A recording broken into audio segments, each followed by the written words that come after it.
5254, I've heard of it. Yeah. Wow, the ones I've been using. Over here, when this started over here, ours weren't that big. They were smaller than K27s, a lot smaller. Yeah. They had like 30 of them out here. Oh, yeah. I don't know whatever happened to them. And then they came with the K36 and then the K37s. And these K37s were built in 1925. They Baldwin? Baldwin, yeah.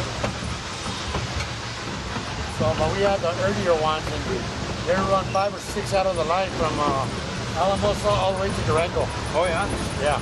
Yeah. We had freight, we had everything, like the old back in the West Days. About 2 or 3 years ago, we went on to Durango Silvers and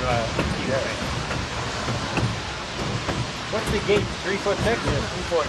3 foot. 3 even, 3 feet even. Oh, yeah? Ours 4'8". Yeah. About a foot difference. Oh, it's not.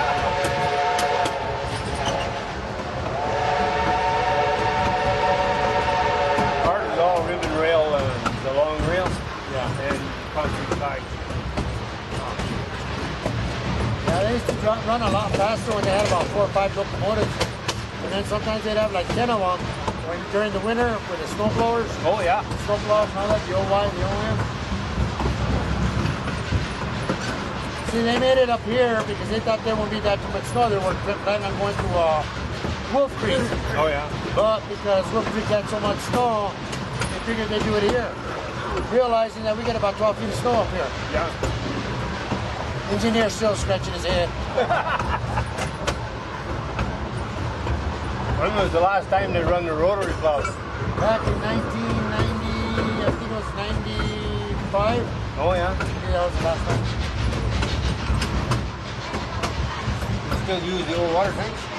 Yeah, they do. When they need to, they will.